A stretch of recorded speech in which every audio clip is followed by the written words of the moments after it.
All right. So let me ask you this question. We think that we are average height, right? And people see us as intimidating or larger than we feel. Do you think that we, and you may have answered it already, but I want you to maybe expound on it a little bit. Do we dim our light to reflect how people view us? Do we hide our gifts? Do we hide our talents because of fear of being bigger than people think we are?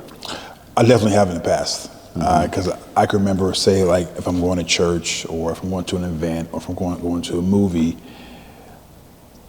people have always told me all my life that I was bigger.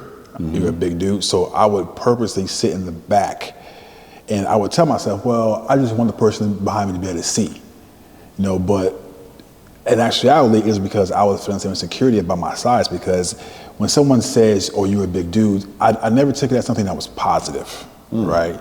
It was always like, well, you're a big dude, right? But that was me. Right. That's my own stuff, right? That was me not recognizing the gifts God gave me, right? That was me not recognizing that, hey, you're a big dude, you're tall. You are in the top 2% or even less of men in this world, because not many men are over 6 foot tall. Right. Not many, right? And then learning that men over 6 foot are the most desirable men on the planet. That's what I hear. That's what I hear. So me not knowing, even though that should have nothing to do with how I feel about myself, because that's external, but I had to learn that who I am is who I am, and I have to embrace who I am, embrace my gifts, embrace my talents, and embrace how God made me, right? And not worry about the opinions of others. We all care about what people think, but at times we let it stop us, right? So yes, in the past I did let it dim, have me step back in the crowd and kind of like hide myself in the crowd. But now I just step forward and like, hey, this is me. I'm big, black, and beautiful, right? And that's who I am. And I think that's where we are. That's what we're trying to get to as men in general. We have these external things that hit us and we internalize them, but we don't necessarily work through them like you did, and come out greater on the other side. I think if we go through that and do that process more, we'll be better off as men. I think our lifespan will be longer. And I think we'll be better communicators and fathers and spouses if we do that process. We internalize things that hit us externally. But do we hold on to them? Do we process and work through them and become greater? That's the question that I think we have to ask ourselves, because if we don't, you definitely have to process. I was reminded of a time. So I was talking to someone close to me about an experience that their brother had, right? Different race, right? And I'm talking to him. So basically, their brother got molested. Right, as a teenager, like adult. Well, as an adult, I guess molested or raped, whatever you want to call it. We're talking through it, working through it, and they said, the person that raped him was a big black guy like you. Oh wow! Right, I'm like, that triggered me. Right? Wow. Because so what's the standard? What's the image? Like, what are you trying to say? Even though it wasn't me. Right. The picture they painted was a man like me, right? And even though I know it had nothing to do with me, it still triggered me, right? It still made me upset. So I had to process through that, right? Is that, why did that make me upset? Why did that trigger me? Because it wasn't them, it was me, right? Because if that person would have called me a purple frog, so what? Right. I ain't a purple frog. But why did that trigger me? And I think is really the stigma that people assign to black men, right? We're big, we're angry, we're this, we're that.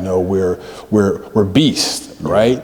And we're aggressive. And that we're aggressive. And I think that when it came from a different race, that that triggered me, right? So I had to process through that. Could you, since they said that the person who raped them was a person that looked like you, did the presence of you trigger them? Ask me again. I'm understanding. Your presence, could that have triggered the person that was molested? Well, it wasn't that person. I was talking to their family member. Their family member. Right. Right. So you never met that person? Yes. Yeah. Yeah. So that person was a huge part of my life, right? Every time I see him, we talk, we cool, we laugh, right. But it was just, and I think it was big for me, not just a stigma, but it came from somebody who I loved and was very, very close to me. Close. Right? Yeah. So I'm like, how do you feel about black men? Because we're like this, right? Is it something I don't know? So again, my triggers are my triggers, right? It has nothing to do with someone else. But you can say something, but where that trigger come from? Right. What's it saying about me and who I am? And I had to process through it and really know that, okay, this is about me, not what he or she said. It's about me. Why did that trigger you? Why did that make you upset? That good old question. What's there for you, right? Something is there for you because you didn't do the bad thing, right? But it wasn't you at all. But because they associated with you, just because you're associated with something doesn't mean you that is you, or you have to like respond to it or react to it, right?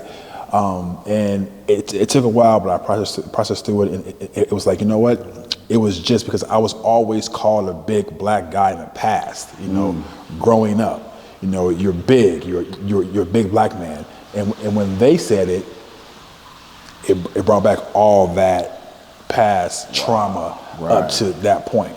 So it wasn't about them. Right. It was about me. Right. So you hearing that you big black man, were those negative connotations that were brought to you? You're a big black man. You're a big black man. Whoa, you're a big black man. To me it was. Yeah? Yeah. To me it was because I didn't know my gifts because I was so ingrained in how society looked at a black man.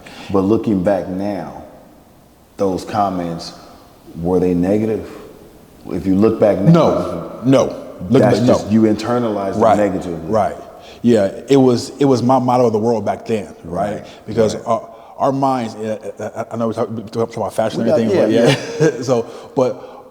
stay with us. Our minds are story-making machines, right? We create stories for everything, right? Absolutely. We make up stories, and the story I made up back then was like, wow, this is something negative. Right. But me looking back now, like, no, it wasn't negative. Nah.